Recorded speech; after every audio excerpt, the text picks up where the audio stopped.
اللهم صل على محمد وآله وصحبه وبارك وسلم الحمد لله বিশ্ব নবী মুহাম্মদ রাসূলুল্লাহ সাল্লাল্লাহু আলাইহি ওয়াসাল্লামের সিরাতুন নবী মাহফিলের ঐতিহাসিক লালদিঘি ময়দান কোতোয়ালি চট্টগ্রাম কর্তৃক আয়োজিত বাংলাদেশের লক্ষ লক্ষ ছাত্র জনতা হৃদয়ের স্পন্দন বাংলাদেশ ইসলামী ছাত্র শিবির চট্টগ্রাম মহানগরী উত্তর এর উদ্যোগে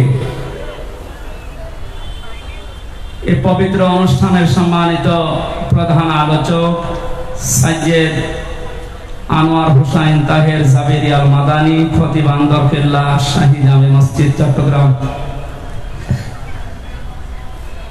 হায়াতে তাইয়্যিবা সিহাতে কুল্লিয়া কামনা করছে আল্লাহ যেন দান করেন। প্রধান অতিথি বাংলাদেশ ইসলামী ছাত্র শিবিরের কেন্দ্রীয় সভাপতি শ্রদ্ধাভাজন বড় ভাই জনাব মনজুরুল ইসলাম, এতক্ষণ যারা আলোচনা রাখলেন, চট্টগ্রামের সন্তান শাহজাদা ফানাফিল্লাহ বিন আজাদ, মাওলানা মোহাম্মদ শাহজাহান, অধ্যাপক মাহমুদুল হাসান, আলহাজ শাহজাহান চৌধুরী, মাওলানা মোহসেন আল হুসাইনি, অধ্যক্ষ নুরুল আমিন, সভাপতির দায়িত্বে আছেন বাংলাদেশ ইসলামী ছাত্র শিবির চট্টগ্রাম মহানগর উত্তরের সভাপতি বড় ভাই জনাব ফখরুল ইসলাম। নামগুলো আরো বিস্তারিত বলতে পারলে ভালো হতো, আমাদের সময় এবং শরীর আমার। কিছুক্ষণ আগে আমার ওয়াইফকে লাইফ সাপোর্টে নিয়ে গেছে, আধা ঘন্টা মতো আগে। আমার বাচ্চাটাও এখনো আইসিইউতে ভর্তি, আমি নিজেও ভর্তি ছিলাম, আমার স্যালাইন চলছিল। জোর করে আমারে আপনাদের ডাকে সাড়া দেওয়া লেগেছে। আমার শরীরের অবস্থা 8-9 দিন আমি পড়ে আছি হাসপাতালে। সেদিন রংপুরে দিনের বেলায় মাহফিল করতে গিয়ে মাথার এই সাইডটা হিট স্ট্রোক হওয়ার কারণে আমার স্মৃতি থেকে অনেক কিছু মুছে গিয়েছিল। আপনাদের দোয়ার কারণে মনে হয় আল্লাহ আবার কিছুটা সুস্থতা দিয়েছে।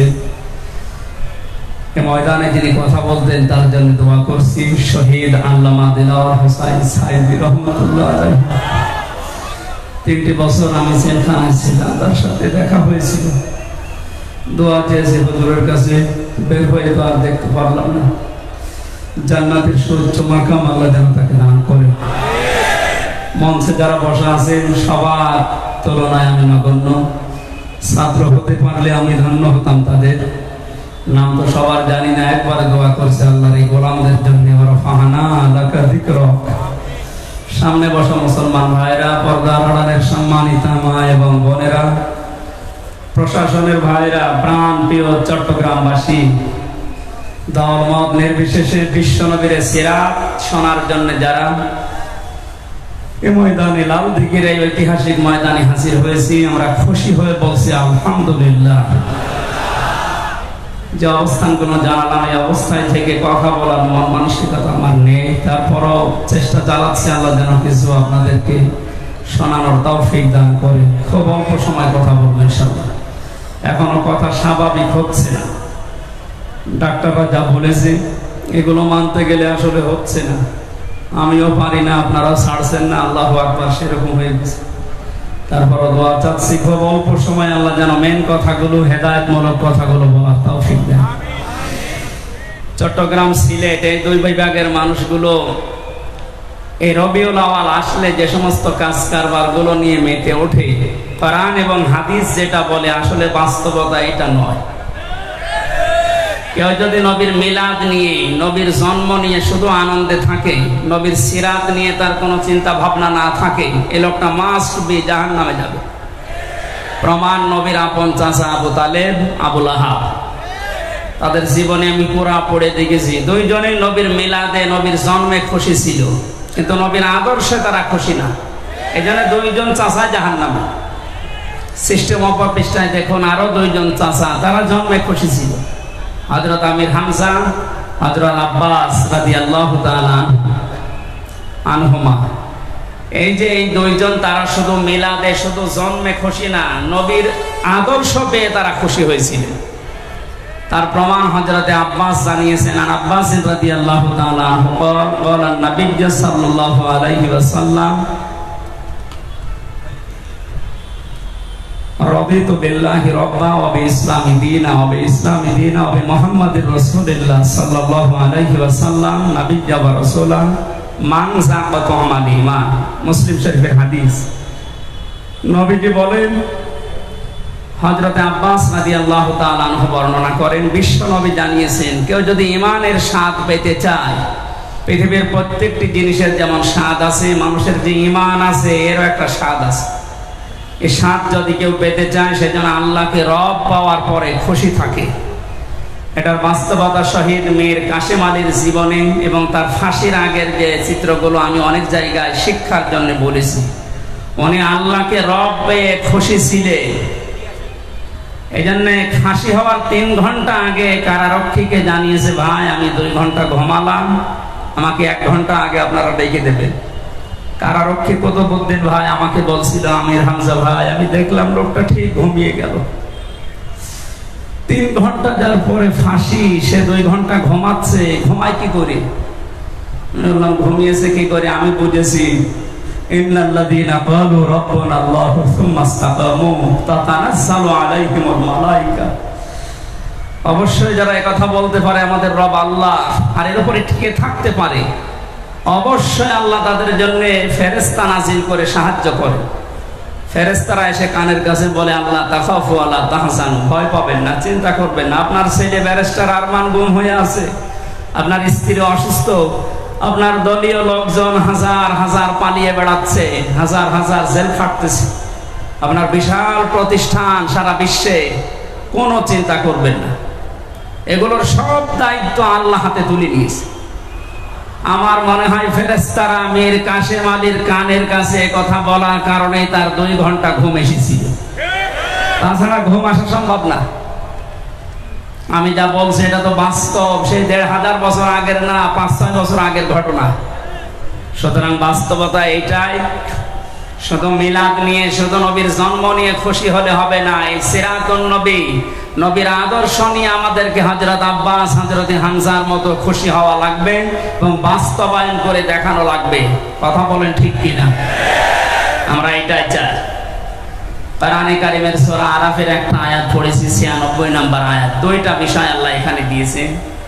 আল্লাহ তাআলা বলেন, ওয়ালাউ আন্না আহলাল কুরআ আমানু ওয়াত্তাকাউ, জনপদের লোকেরা যদি ঈমান আনে আল্লাহর প্রতি, এরপরে তাকওয়া অবলম্বন করে, লা ফাতাহনা আলাইহিম, সুপারলেটিভ ডিগ্রি দিয়েছেন আল্লাহ। আল্লাহ বলেন, আমি গ্যারান্টি দিলাম, অবশ্যই আমি নিজে খুলে দেব বারাকাতিম মিনাস সামাই ওয়াল আরদি, আকাশ আর জমিনের যত বরকতের দরজা আছে একটাও বাকি রাখবো না, সব খুলে দেব। ওয়ালাকিন কাযযাবু, কিন্তু তারা আমার রাসূলদেরকে, নবীদেরকে মিথ্যা প্রতিপন্ন করেছিল। ফাআখাযনাহুম বিমা কানু ইয়াকসিবুন, তাদের এই পাপের কারণে আমি আল্লাহ তাদেরকে পাকড়াও করেছিলাম। আয়াতের বাংলা অর্থ এটা ছিল। শিক্ষা কি? এবার আমরা বাস্তবের দিকে নিয়ে যাই। জালিম বিদায় হওয়ার পরে দেশের মানুষের ঈমানের যে পার্সেন্টেজ আমরা দেখতে পাচ্ছি, আগস্টের 5 তারিখের আগের একটা জরিপ পেয়েছিলাম আল জাজিরা থেকে। বাংলাদেশে 100 জনের 15 জন মানুষ চাইতো যে দেশে ইসলাম কায়েম হোক, কিন্তু 5 তারিখের পরে 1 মাস 7 দিনের ব্যবধানে একটা জরিপ আমি দেখেছি, আন্তর্জাতিক একটা জরিপ পেয়েছি। এই দেশে এখন 100 জনের 78 জন মানুষ চাচ্ছে যে ইসলামে দেশে কায়েম হোক। বাকি আর যা আছে 22 জন, খুব বেশি না। দিন যদি এভাবে যেতে থাকে আমার মনে হয় বেশি দিন আর লাগবে না, এদেশে অতি শীঘ্রই আল্লাহর দিন কোরআনে কারীম কায়েম হবে ইনশাআল্লাহ। বাংলাদেশ জামাত ইসলামীর কেন্দ্রীয় আমির ডক্টর শফিকুর রহমান কুষ্টিয়াতে গিয়েছিলেন কয়েকদিন আগে। সাংবাদিকদের প্রশ্নের জবাবে তিনি জানিয়েছেন যে আমরা যারা দায়িত্বে আছে তাদেরকে যৌক্তিক এবং সম্মানজনক একটা সময় দিতে চাই, কিন্তু অনেককে আমরা দেখতে পাচ্ছি 5 তারিখের পর থেকে তারা অনেক উচ্চ বাচ্য করছে। আপনি কি করেছেন বলেন তো? সমন্বয়কদের ভেতরে আপনি একটু খোঁজ করে দেখেন, 152 জন, তার ভেতরে 108 জন ইসলামী ছাত্র শিবিরের দায়িত্বশীল। কথা বললে তারা বলবে 108 জন এরা, আর বাকি আছে কয়জন? আপনি লাফান, হাতে এখনো থালা পাননি। এরপরে 5 তারিখের পর থেকে যা আরম্ভ করেছিলেন, থালা পেলে কি করবেন বোঝা যাচ্ছে না। আমরা সময় দিতে চাই যৌক্তিক, উনি কিয়ামত পর্যন্ত থাক, আমরা এটা চাই না, কিন্তু সম্মানজনক একটা সময় তো দেওয়া লাগবে। বিবাহ করার পরে বাসর রাতে স্বামী একটু বাইরে গেছে, দাদি শাশুড়ি এসে স্ত্রীকে বলছে, দেখো আমার কিন্তু পুতি চাই। দাদি শাশুড়ি, আপনি আমার সময় দেবেন তো? আপনার নাতি এখন আমার সাথে ভালোভাবে দেখাও করেনি। শাশুড়ি এসে বলছে, বৌমা কি করছো? আমি জানি না, আমার কিন্তু নাতি চাই। মা একটু সময় দে। দেবর আর ননদ এসে বলছে, ভাবি কি করবা জানি না, আমাদের কিন্তু ভাতিজা চাই। যে ঠিক আছে, সময় দাও। স্বামী আবার এসে বলছে, বউ আমার কিন্তু বেবি চাই। বউ মুখ তুলে বলছে, তোমরা কি সব পাগলের বংশ? আমার এখনো কিছুই হয়নি, আমার এখনো কিছু হয়নি, এখনো 10 মাস 10 দিন সময় দেবে, কাজ কর্ম হবে, তারপরে তো কারো বেবি, কারো ভাতিজা, কারো নাতি পুতি। আপনি কেবল কয়দিন গেছে, 15.5 বছরের জঞ্জাল বের করতে, ফেলে দিতে সময় লাগবে না? এখনো হাজারো জায়গায় জালেমদের দোসররা বসে এখনো গোপনে ষড়যন্ত্র করছে। সংস্কার যখন আরম্ভ হয়েছে, লালদিঘির এই ময়দান থেকে সমন্বয়কদের সাথে আমি যোগাযোগ করে কথা বলছি, যেহেতু 108 জনই আমরা, সবার সাথে যোগাযোগ করে বলছি সংস্কার আরম্ভ হয়েছে। এই মুহূর্তে 1628টা চেয়ার বাংলাদেশে আছে, সবগুলোর সংস্কার সকাল আসতে আসতে আমরা দেখতে চাই।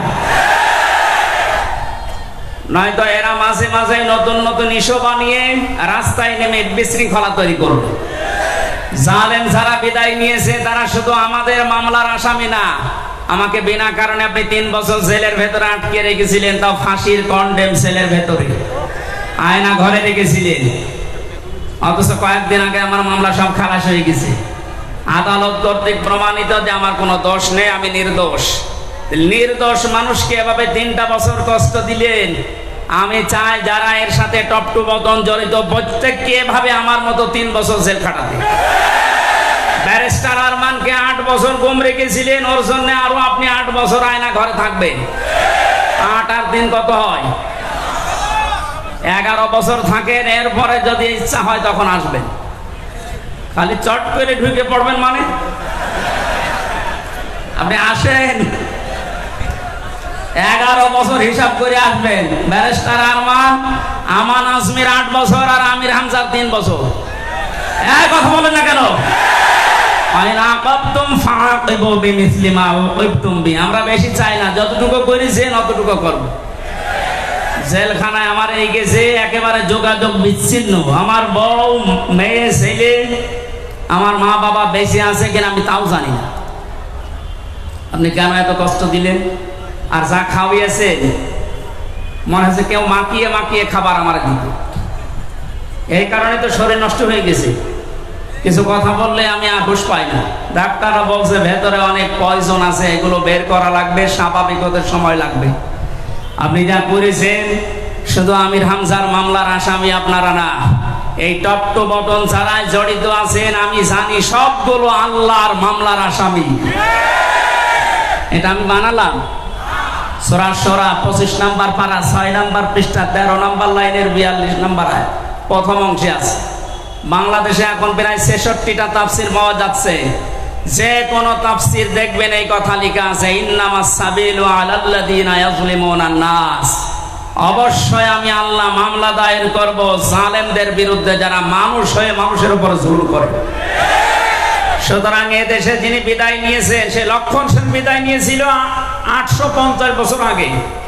তার উত্তরাধিকারী এই যে কয়েক মাস আগে বিদায় নিল, ইনি সহ যারাই দায়িত্বে ছিলেন আপনারা সব আল্লাহর মামলার আসামি।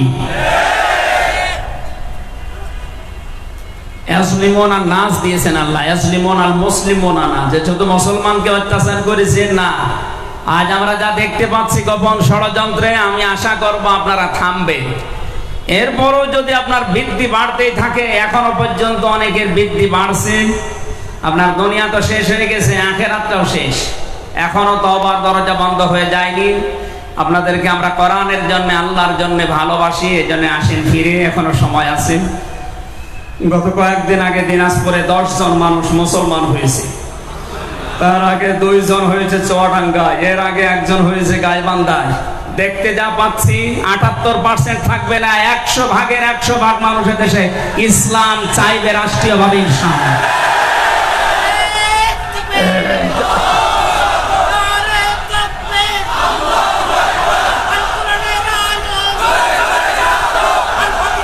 একটু সময় দেন ভাই। ওয়ালাকিন কাযযাবু আয়াতের তাফসীর পড়তে গিয়ে আজকে দেখছিলাম ইবনে কাসিরে, তিনি বলেন নবী এবং রাসূলদেরকে যারা মিথ্যা প্রতিপন্ন করছে, আমার তো মনে হচ্ছে 1500 বছর আগে না, বাস্তবে আয়াত এই 2024 সালে আল্লাহ নাজিল করেছে।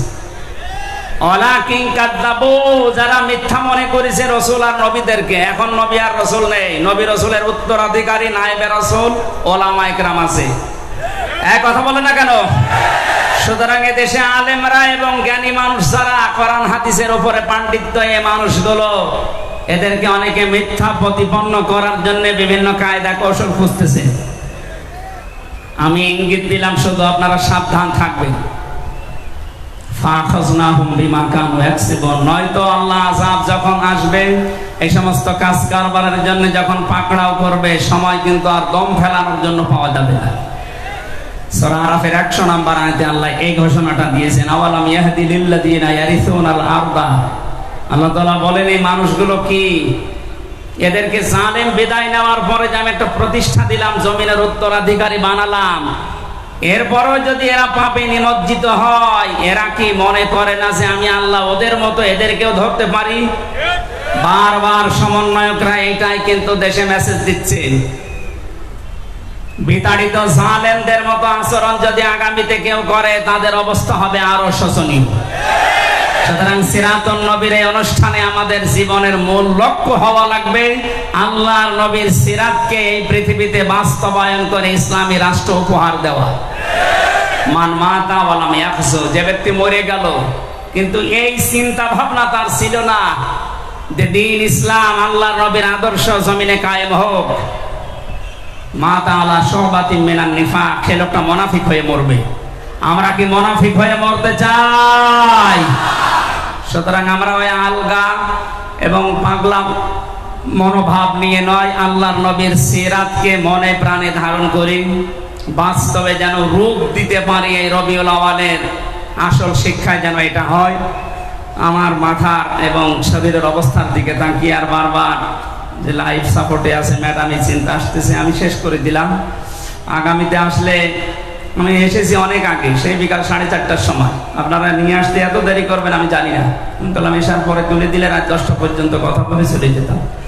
বিমানের টিকিট কাটা আছে, এর জন্য আজকের মতো ক্ষমা চাচ্ছি, মাফ চাচ্ছি। আগামীতে কোনো জায়গায় আসলে দেখা হবে, কথা হবে ইনশাআল্লাহ। আল্লাহুম্মা আমিন। ربنا ظلمنا أنفسنا وإن لم تغفر لنا وترحمنا لنكونن من الخاسرين رب العالمين। চট্টগ্রামের ঐতিহাসিক লালদিঘি ময়দানের দিকে তোমার কুদরতের নজরটা দিয়ে দেখো। লক্ষ লক্ষ নারী পুরুষেরা নবীর সিরাত শোনার জন্য তারা অধীর আগ্রহ নিয়ে বসে আছে। বিশ্ব নবীর আদর্শ ধারণ করার জন্য, শোনার জন্য যাদের এত আগ্রহ, এদেরকে তুমি হযরত ওমরের মতো বানিয়ে দাও। সারাটা জীবন যে অপরাধ করেছি, অপরাধগুলো তুমি এই মুহূর্তে আমাদের মাফ করে দাও। জালেমদেরকে বিদায় দিয়ে আল্লাহ তাআলা মন খুলে কথা বলার মতো একটা পরিবেশ তুমি এদেশে দিয়েছো। এই নিয়ামতটা যেন উত্তরোত্তর বৃদ্ধি পায়, সেই ব্যবস্থা করে দাও। এর পূর্ণতা লাভ হবে তখন যখন তোমার আইন দিয়ে দেশটা চলবে। জীবনে 53 বছরে, আমার তো 33 বছর, 53 বছর দেশটা স্বাধীন হওয়ার পর অনেকেই চালিয়েছে, আমরা দেখেছি। কারো বাবা চালিয়েছে, কারো স্বামী চালিয়েছে, কারো চাচা চালিয়েছে, কারো বুবু চালিয়েছে, কারো ভাবি চালিয়েছে। কোরআন দিয়ে চললে দেশটা কেমন দেখা যায় আজ পর্যন্ত আমরা দেখি নাই। জীবনের বড় আশা, কোরআন দিয়ে দেশ চললে কেমন দেখা যায় এটা তুমি চর্ম চোখে দেখার সুযোগ করে দাও। আল্লাহ তাআলা বাস্তবে যেন আমরা দেখতে পারি তোমার আইন দিয়ে ৫৬,০০০ বর্গ মাইল চলছে। মিনি জান্নাত এই দেশটাকে তুমি বানিয়ে দাও। এদেশের জন্য যারা বৈষম্য বিরোধী ছাত্র আন্দোলনে জীবন দিয়ে গেল, আল্লাহ শাহাদতের সর্বোচ্চ মাকাম দান করো। শহীদ আবু সাঈদ, শহীদ মুগ্ধ ভাই, রায়হান ইয়ামিন সহ যত ভাই বোনেরা জীবন দিয়েছে, আল্লাহ তাদেরকে তুমি জান্নাতের ভেতরে পাখি বানিয়ে দাও। শহীদ আল্লামা দেলাওয়ার হোসাইন সাইদি রহমতুল্লাহ আলাইহি সহ যত আলেম ওলামা, যত বুজুর্গ মানুষেরা এদেশ থেকে মাটির নিচে আছে, ঈমান নিয়ে যারা ঘুমিয়ে আছে, এদেরকে মাফ করে দাও। আমি নিজে সহ যারা অসুস্থ, আল্লাহ শেফায়ে কামেলা আজলা নসিব করো।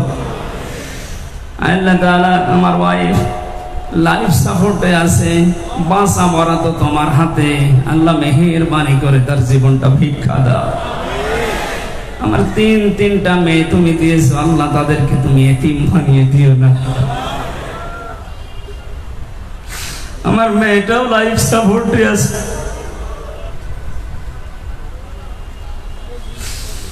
মুসাফির অবস্থায় আছি, অসুস্থ অবস্থায় আছি, লক্ষ লক্ষ গোলামদেরকে নিয়ে হাত তুলেছি, আল্লাহ আমার স্ত্রীকে ফিরিয়ে দাও।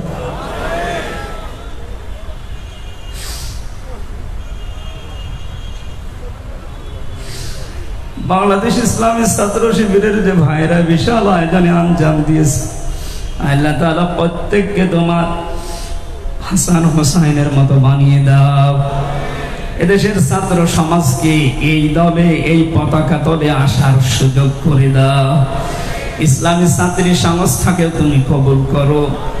কখন কার মরণ চলে আসে জানি না, যখনই মরণ আসবে তোমার ওই কালামটা আমাদের মুখে শেষবারের মতো দিও। লা ইলাহা ইল্লাল্লাহু মুহাম্মাদুর রাসূলুল্লাহ।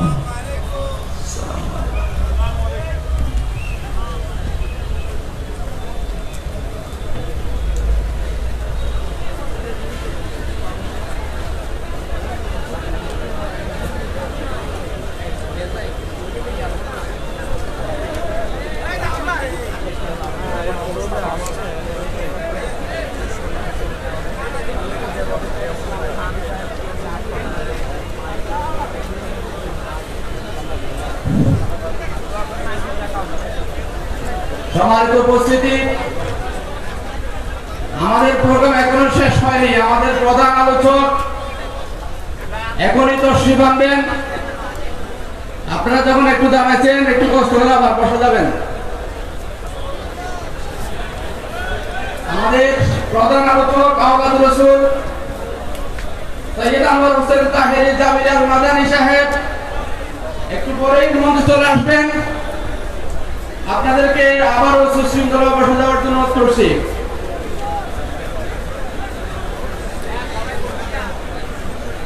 সম্মানিত উপস্থিতি,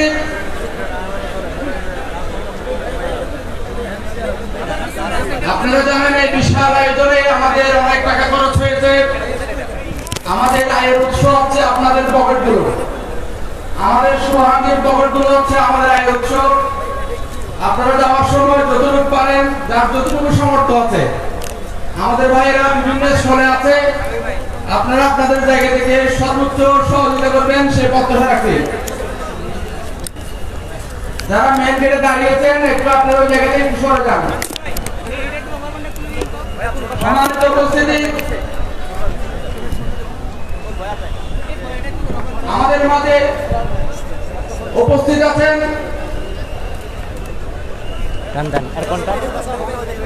আজকের বিশাল সিরাতুল নবী সাল্লাল্লাহু আলাইহি ওয়াসাল্লামের অন্যতম অতিথি, বাংলাদেশের লক্ষ্যকোটি ছাত্র সমাজের প্রিয় কাফেলা, বাংলাদেশ ইসলামী ছাত্র শিবিরের সাবেক কেন্দ্রীয় সভাপতি, মানবতার মুক্তির আন্দোলন বাংলাদেশ জামাত ইসলামী কেন্দ্রীয় অ্যাসিস্ট্যান্ট সেক্রেটারি জনাব মাওলানা মোহাম্মদ শাহজাহান।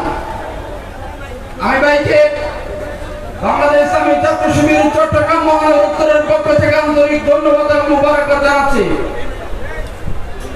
এ পর্যায়ে আলোচনা বক্তব্য রাখার জন্য বিনোদন করছি আজকের এই বিশাল প্রোগ্রামের সম্মানিত অতিথি, বাংলাদেশ ইসলামী ছাত্র শিবিরের সাবেক কেন্দ্রীয় সভাপতি, বাংলাদেশ জামাত ইসলামীর কেন্দ্রীয় অ্যাসিস্ট্যান্ট সেক্রেটারি জনাব মাওলানা মোহাম্মদ শাহজাহান এ পর্যায়ে আলোচনা পেশ করবেন।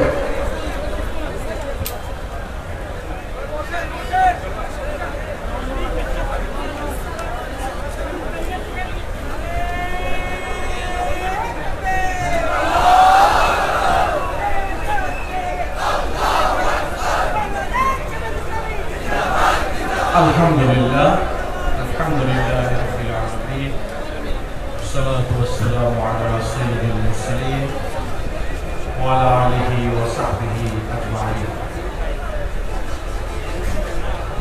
বিশ্বনবী মুহাম্মদুর রাসূল সাল্লাল্লাহু আলাইহি ওয়াসাল্লামের সিরাতের এই মাসে শহীদ কাফেলা আয়োজিত আজকের এই সুবিশাল সিরাতুন নবী সাল্লাল্লাহু আলাইহি ওয়াসাল্লামের স্নেহভাজন সভাপতি,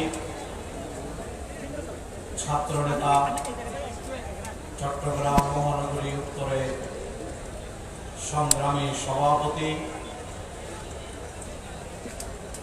ফখরুল ইসলাম আজকের এই অনুষ্ঠানে প্রধান অতিথি হিসাবে বক্তব্য রেখে গিয়েছেন।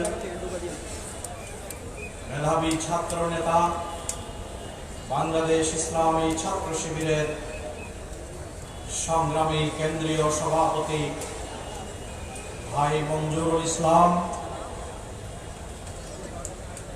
নিজের স্ত্রীকে লাইভ সাপোর্টে রেখে সংক্ষিপ্ত হলেও গুরুত্বপূর্ণ আলোচনা করেছেন বিশিষ্ট ইসলামিক স্কলার ভাই মুফতি আমির হামজা। আজকের এই বিশাল মাহফিলে একটু পরেই অত্যন্ত গুরুত্বপূর্ণ আলোচনা পেশ করবেন বাংলাদেশের ইসলাম প্রিয় মানুষের হৃদয়ের স্পন্দন, বিশেষ করে এই বীর চট্টলার তৌহিদি জনতার অত্যন্ত প্রিয় নাম আমদরকিল্লা শাহী জামে মসজিদের সম্মানিত খতিব আওলাদে রসুল হুজুর অত্যন্ত গুরুত্বপূর্ণ বক্তব্য রাখবেন। আমি অত্যন্ত সংক্ষেপে আপনাদের উদ্দেশ্যে কথা শেষ করতে চাই। সেই মহান রবের আমরা শুকরিয়া আদায় করি যিনি ছাত্র জনতার একটি রক্তাক্ত গণবিপ্লবের মধ্য দিয়ে লালদিঘির এই পরিবেশকে নতুন সাজে সজ্জিত করেছেন। আমরা দীর্ঘ 17 বছর লালদিঘির এই ময়দানে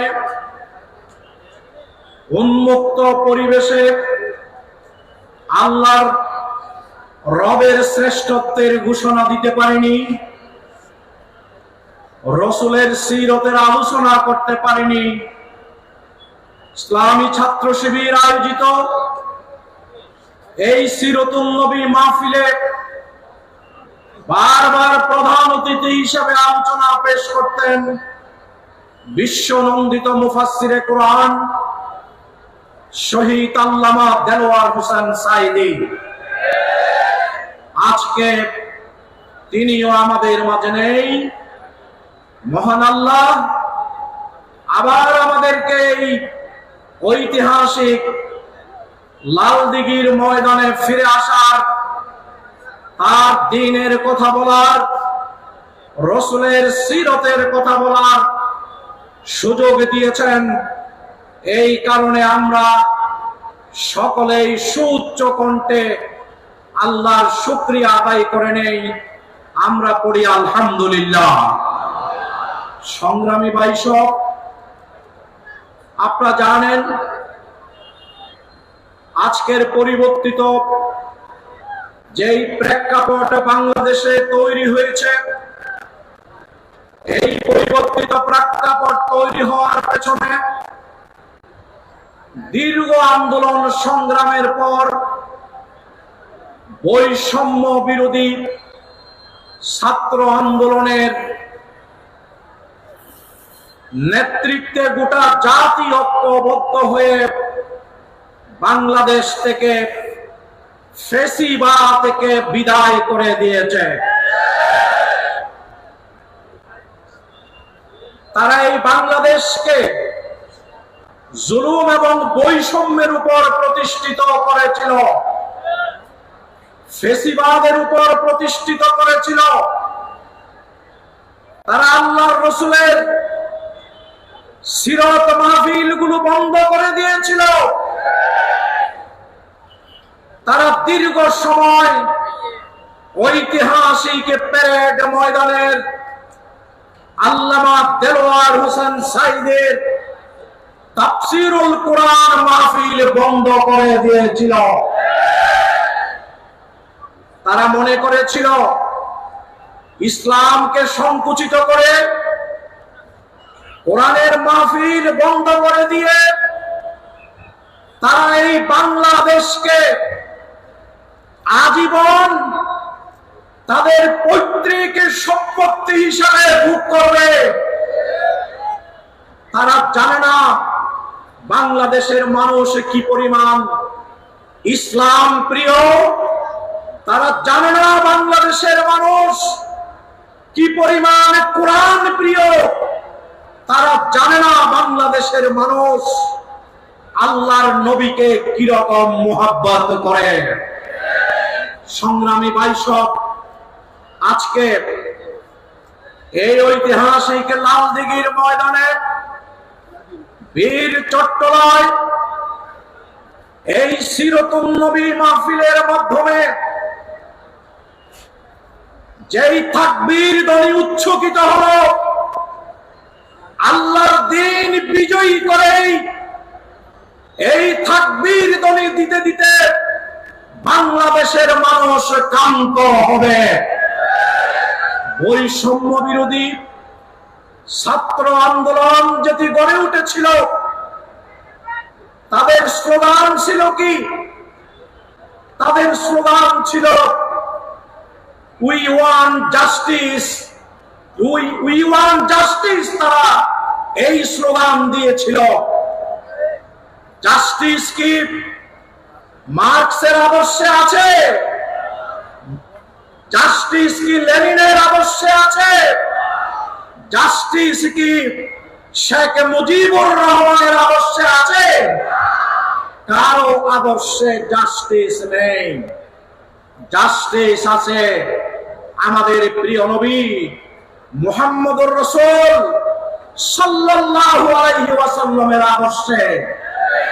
কেননা আমার প্রিয় নবীর আদর্শ এবং চরিত্রের সার্টিফিকেট স্বয়ং মহান রব্বুল আলামিন দিয়েই কথা বলেছেন, লাকাদ কানা লাকুম ফি রাসূলিল্লাহি উসওয়াতুন হাসানাহ।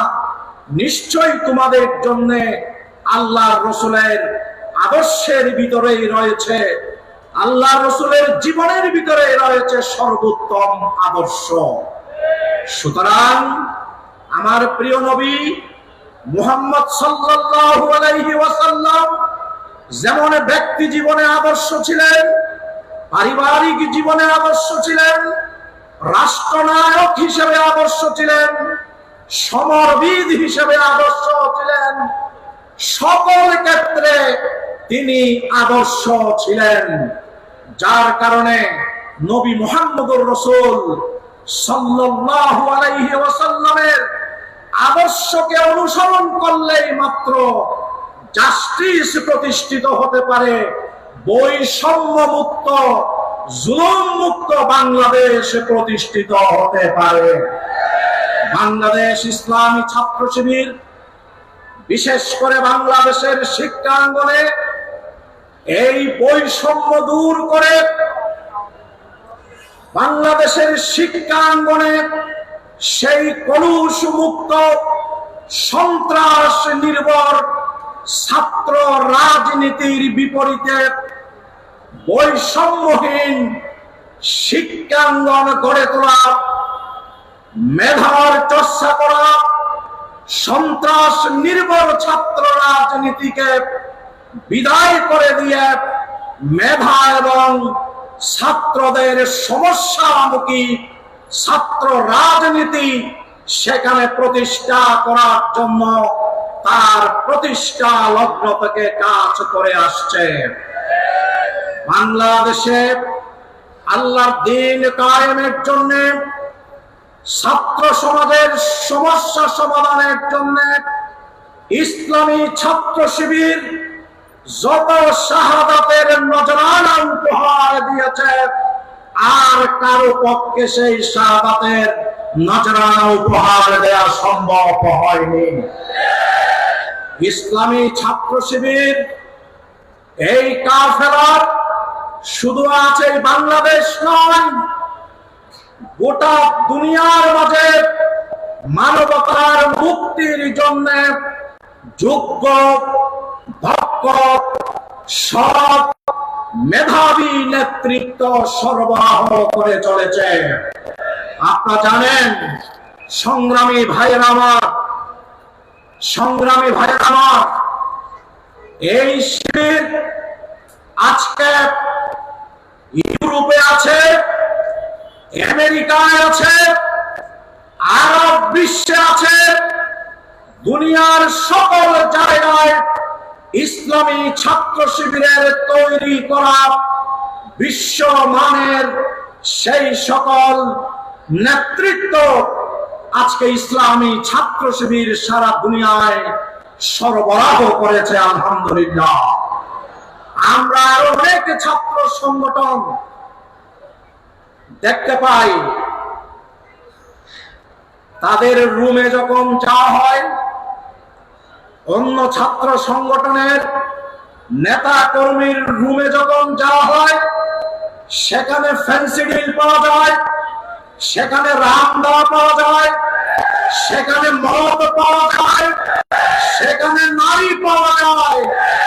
আর ইসলামী ছাত্র শিবিরকে গ্রেফতার করবার জন্য যখন তাদের রুমে যাওয়া হয়, মেসে যাওয়া হয়, সেখান থেকে তথাকথিত জিহাদি বই উদ্ধার করা হয়। সেখানে কোনো সিগারেট পাওয়া যায় না, সেখানে কোনো মদ পাওয়া যায় না, সেখানে কোরআন পাওয়া যায়, সেখানে হাদিস পাওয়া যায়, সেখানে ইসলামী সাহিত্য পাওয়া যায়। ঠিক কিনা বলেন? যাদের সম্পর্ক আল কোরআনের সাথে, যাদের সম্পর্ক আল্লাহর রাসূলের সুন্নাহর সাথে, যাদের সম্পর্ক ইসলামী বইয়ের সাথে, তাদের সাথে তো সিগারেটের সম্পর্ক থাকতে পারে না, তাদের সাথে তো কোনো চাঁদাবাজির সম্পর্ক থাকতে পারে না।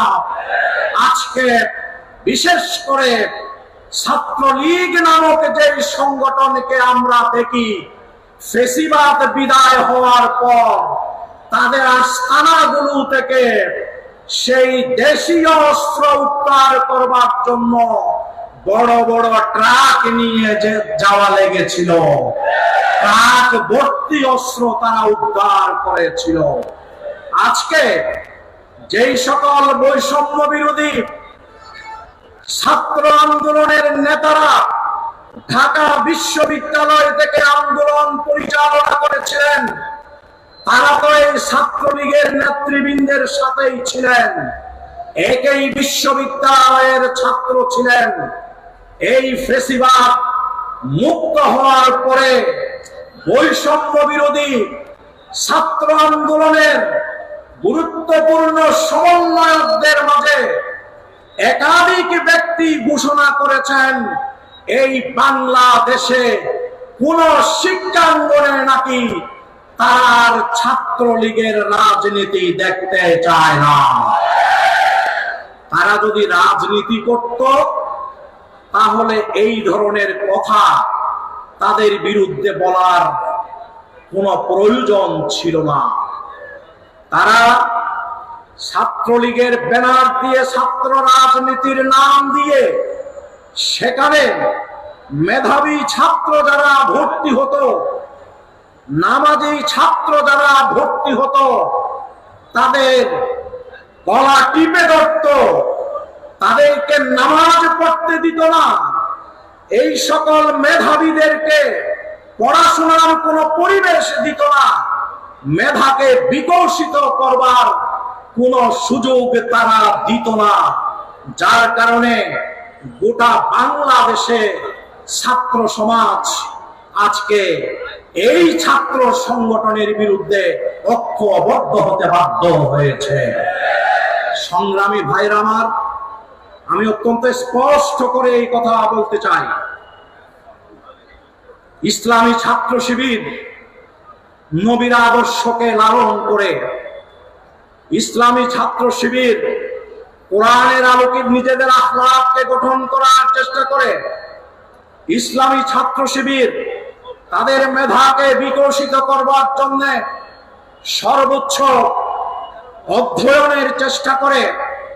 ইসলামী ছাত্র শিবির মসজিদের সাথে তাদের লক্ষ লক্ষ কর্মীদেরকে সম্পর্ক তৈরি করার জন্য নানানমুখী কর্মসূচি গ্রহণ করে, ওই মসজিদমুখী করে। তাহলে এই ধরনের একটি ছাত্র সংগঠনের বিরুদ্ধে, এই সংগঠনের যাত্রা শুরু হওয়ার পর থেকে আজকে পর্যন্ত যেই সকল অপপ্রচারগুলো চালিয়েছে, বাংলাদেশ স্বাধীন হওয়ার পরে ৭৭ সালে এই সংগঠন আনুষ্ঠানিক তার যাত্রা শুরু করেছিল। এই কাফেলার বিরুদ্ধে যেমন অপপ্রচার চালিয়েছে, এই অপপ্রচার স্বয়ং নবী মুহাম্মদুর রাসূল সাল্লাল্লাহু আলাইহি ওয়াসাল্লামের বিরুদ্ধে ছিল, সাহাবায়ে কেরামদের বিরুদ্ধে ছিল, আম্বিয়ায়ে কেরামদের বিরুদ্ধে ছিল, যারা আল্লাহর দ্বীনের ময়দানে সংগ্রামী ভূমিকা পালন করে, আল্লাহর দ্বীনের ময়দানে গঠনমূলক ভূমিকা পালন করে, তাদের বিরুদ্ধে ষড়যন্ত্র থাকবে, তাদের বিরুদ্ধে অপপ্রচার থাকবে।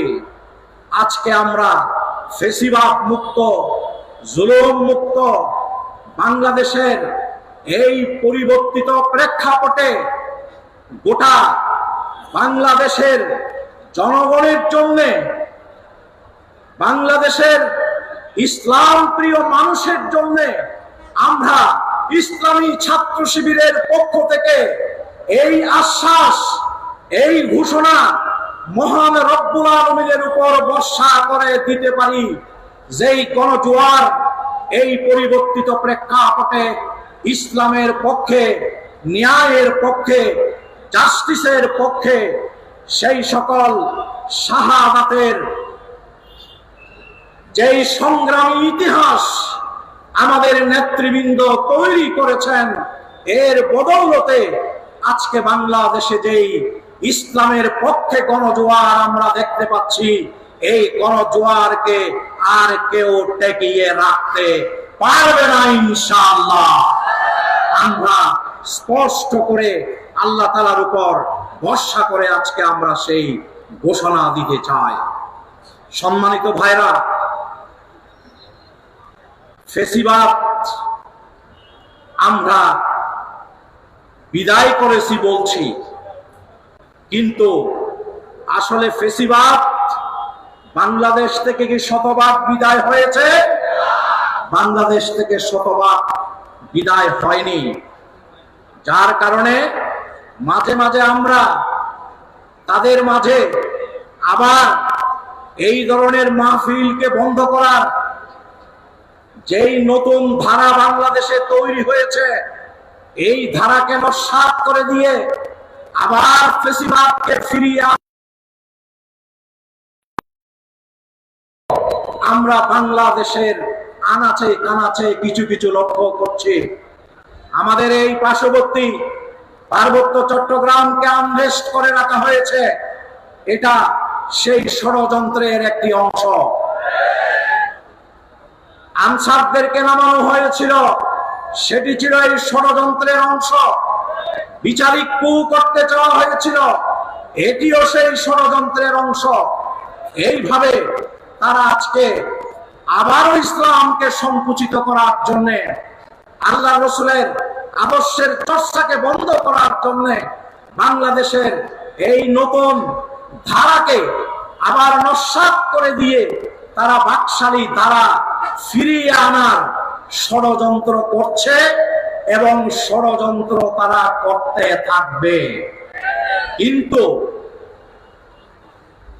বাংলাদেশের তৌহিদি জনতা, বিশেষ করে এই 15.5 বছরে যারা নিপীড়িত হয়েছে, যারা নির্যাতিত হয়েছে, যারা সকল অধিকার থেকে বঞ্চিত ছিল, বিশেষ করে যেই ছাত্র সমাজ ঐক্যবদ্ধ হয়ে একটি শান্তির বাংলাদেশ গঠন করবার জন্য, বৈষম্য মুক্ত বাংলাদেশ গঠন করবার জন্য হাজারের উপরে ছাত্ররা শহীদ হলেন, অসংখ্য ছাত্র জনতা গুলিবিদ্ধ হয়ে বিভিন্নভাবে আঘাতপ্রাপ্ত হয়ে এখনো সারা দেশের বিভিন্ন জায়গায় চিকিৎসাধীন আছেন। এই ছাত্র সমাজ বাংলাদেশে কি নাই? এখন থাকবে না? থাকবে। সুতরাং তোমরা যত লম্পজম্প করার চেষ্টা করো না কেন, তোমরা বাংলাদেশের এই জমিনে ফিরে আসার শুধুমাত্র একটি রাস্তা আছে, সেটি হচ্ছে যেই ফ্যাসিবাদকে মানুষ প্রত্যাখ্যান করেছে, যেই জুলুমকে মানুষ প্রত্যাখ্যান করেছে, যেই অপশাসনকে মানুষ প্রত্যাখ্যান করেছে, ইসলামের বিরুদ্ধে তোমরা যে অবস্থান গ্রহণ করেছিল, এটি এদেশের মানুষ গ্রহণ করেনি। পরিপূর্ণভাবে এই বাংলাদেশে যদি ফিরে আসতে হয়, তোমাদের সেই বাকশালী রাজনৈতিক দর্শনে পরিপূর্ণভাবে পরিবর্তন আনতে হবে। কারণ বাংলাদেশের মানুষ বাকশাল চায় না, বাংলাদেশের মানুষ ফ্যাসিবাদ চায় না, বাংলাদেশের মানুষ জুলুমকে সহ্য করে না। এছাড়া আগের রূপে যদি আপনারা ফিরে আসতে চান, বাংলাদেশ কখনো আপনাদেরকে গ্রহণ করবে না, গ্রহণ করতে পারে না। এই কারণে আমরা এই বাংলাদেশে জনকল্যাণমুখী একটি ধারা প্রতিষ্ঠা করবার জন্য চেষ্টা করছি। সকল মানুষ সমর্থন জানাচ্ছে। ইসলামী আদর্শকে এখানে উজ্জীবিত করে বাংলাদেশের স্বাধীনতা, সার্বভৌমত্বের যে হুমকি আছে, সেখান থেকে আমরা বাংলাদেশকে মুক্ত করতে চাই। ইসলামী আদর্শের চর্চা করার মধ্য দিয়ে বাংলাদেশের মানুষ আইনের শাসন ফিরিয়ে আনতে চায়, বাংলাদেশের মানুষ গণতান্ত্রিক ব্যবস্থা ফিরিয়ে আনতে চায়, বাংলাদেশের মানুষ লক্ষ লক্ষ যুবক যারা আজকে বেকার আছে তাদেরকে কর্মমুখী করে বাংলাদেশের অর্থনীতিকে আরো সমৃদ্ধ করতে চায়। এই ধরনের নতুন বাংলাদেশ গড়ার একটি যেই ধারা তৈরি হয়েছে, এর বিরুদ্ধে যারাই অবস্থান গ্রহণ করবে তাদের পরিণতি এই ফ্যাসিবাদের যা হয়েছে তাতে অনেক বেশি ভয়াবহ পরিণতি হবে ইনশাআল্লাহ। সম্মানিত ভাইরা, প্রিয় উপস্থিতি, আমি আপনাদেরকে আজকের এই বিশাল মাহফিলে আপনাদের দৃষ্টি সেই দিকে নিবদ্ধ করতে চাই। আপনারা দেখুন, আমরা সিরাতুন নবী সাল্লাল্লাহু আলাইহি ওয়াসাল্লাম মাহফিলে এখানে সমবেত হয়েছি। আমরা মুহাম্মদুর রাসূল সাল্লাল্লাহু আলাইহি ওয়াসাল্লামের নবুয়তের পূর্ব জীবনে ফিরে যাই, নবুয়ত প্রাপ্তির পরের জীবনে আমরা ফিরে যাই। তার সামগ্রিক সংগ্রাম, সামগ্রিক সাধনার ফসল ছিল মদিনায় একটি ইসলামী কল্যাণ রাষ্ট্র। মদিনায় যে ইসলামী কল্যাণ রাষ্ট্র গঠিত হয়েছিল, সেখানে সর্বপ্রথম অমুসলিমদের অধিকারকে সেখানে নিশ্চিত করা হয়েছে। আজকে আমাদের সাম্প্রদায়িক সম্প্রীতির চমৎকার পরিবেশ নিয়ে বাংলাদেশ দীর্ঘ ইতিহাস তৈরি করেছে। আবার নতুন করে বাংলাদেশকে একটি সাম্প্রদায়িক রাষ্ট্র হিসেবে উপস্থাপন করার জন্য যেই ব্যর্থ প্রয়াস চালানো হচ্ছে, এটি তো কখনো বাংলাদেশে সম্ভব না। এই যে ফেসিবাদ বিদায় হওয়ার পরে আমাদের দেশে যেই সকল অমুসলিম ভাই বোনেরা আছে, এই অমুসলিম ভাই বোনদেরকে শুধুমাত্র ইসলামপন্থীরা না, বাংলাদেশের দেশপ্রেমিক সকল নাগরিক তাদের নিরাপত্তা দিয়েছে, তাদেরকে শান্তির মাঝে রাখার জন্য ঐক্যবদ্ধভাবে ভূমিকা পালন করেছে। ঠিক কিনা বলেন? কোন প্রমাণ আছে কিনা? তারা কি প্রমাণ পেশ করতে পেরেছিল? অথচ এই চট্টগ্রামের অলিতে গলিতে তাদের ধর্মীয় উপাসনালয়গুলো, মন্দিরগুলো ইসলামী আন্দোলনের লোকদের নেতৃত্বে রাত দিন পাহারা দেওয়া হয়েছে। তোমরা ভাঙতে পারো, ইন্ডিয়াতে আমরা এখানে গর্ব, কারণ ইসলামের শিক্ষা এর বাহিরে গিয়ে আমাদের পক্ষে কিছু করার সুযোগ নেই। আমাদের নেতৃবৃন্দ বলছেন যে সংখ্যাগরু এবং সংখ্যালঘু বলতে আমরা কিছু বুঝি না, আমরা সকলেই বাংলাদেশের নাগরিক, আমরা কাঁধে কাঁধ মিলিয়ে বাংলাদেশ গঠনের জন্য ভূমিকা পালন করব, বাংলাদেশের বিরুদ্ধে সকল ষড়যন্ত্র আমরা মোকাবেলা করব। এই কথা আমাদের একাধিক নেতৃবৃন্দ সব সময় বলেছেন, এখনো বলছেন। তাই আজকের এই বিশাল সিরাতুন নবী সাল্লাল্লাহু আলাইহি ওয়াসাল্লাম মাহফিলে আমরা আমাদের অমুসলিম ভাই বোনদের উদ্দেশ্যে বলতে চাই, নবী মুহাম্মদুর রাসূল সাল্লাল্লাহু আলাইহি ওয়াসাল্লাম যেই মদিনায় ইসলামী কল্যাণ রাষ্ট্র গড়ে তুলেছিলেন, সেই কল্যাণ রাষ্ট্রের গুরুত্বপূর্ণ দিকগুলোর মধ্যে ছিল অমুসলিমদের ধর্মীয়, অর্থনৈতিক, সামাজিক সব ধরনের নিরাপত্তা দেয়া, তাদের স্বাধীনতার নিরাপত্তা দেয়া। আমরা তো সেই নবীর আদর্শকে অনুসরণ করেই বাংলাদেশে আল্লাহর দ্বীন কায়েম করতে চায়। পক্ষান্তরে আমার অমুসলিম ভাইরা বাংলাদেশের বিভিন্ন জায়গায় সম্পদ হারিয়েছে, নির্যাতিত হয়েছে। যারা এই বাংলাদেশের রাজনীতি থেকে এই সকল কাজ করার কারণে ফেসিবাদের সবথেকে নিকৃষ্ট উদাহরণ সৃষ্টি করে যারা বিদায় নিয়েছে, তারাই আমার মুসলিম ভাইদের উপর বিভিন্ন সময় নির্যাতন করেছে, তাদের সম্পদ কেড়ে নিয়েছে। সম্মানিত ভাইরা, প্রিয় ভাইরা, শুধুমাত্র মুসলিমদের অধিকার নয়, আজকে নারীদেরকে নিয়ে কথা বলা হয়। অথচ আমাদের প্রিয় নবী নারীদের মর্যাদা এবং অধিকারের ক্ষেত্রে যেই ভূমিকা পালন করেছেন, দুনিয়ার কোন রাষ্ট্রনায়ক, দুনিয়ার কোন নেতা সেই ভূমিকা পালন করতে পারবে না। আমাদের প্রিয় নবী নারীদের মর্যাদাকে সমুন্নত করবার জন্য নানান উদাহরণ পেশ করেছে, নানান কাজ করেছে। আপনারা জানেন আমাদের প্রিয় নবী কি করেছেন? আরবের সে অসভ্য সমাজে মেয়ে সন্তান জন্মগ্রহণ করলে জীবন্ত কবরে পুঁতে দেয়া হতো। সেখান থেকে মায়ের পায়ের নিচে সন্তানের বেহেশতের কথা আমাদের প্রিয় নবী বলেছেন।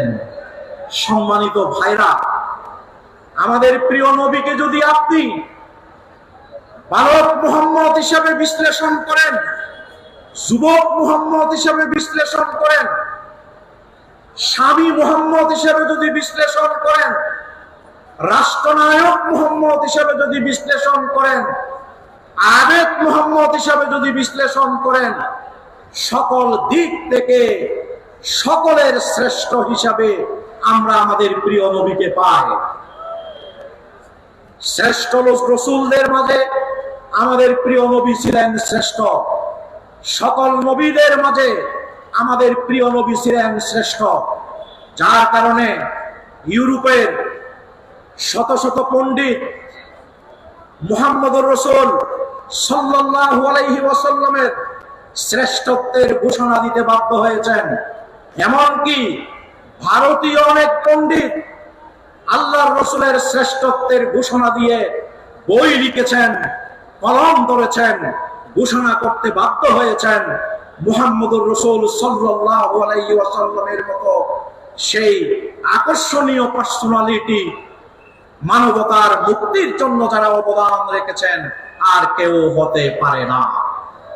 আমরা সেই নবী মুহাম্মদুর রাসূল সাল্লাল্লাহু আলাইহি ওয়াসাল্লামের আদর্শের আলোকে এই বাংলাদেশকে গঠন করার জন্য আমরা কাজ করছি। ইসলামী ছাত্র শিবির কাজ করছে।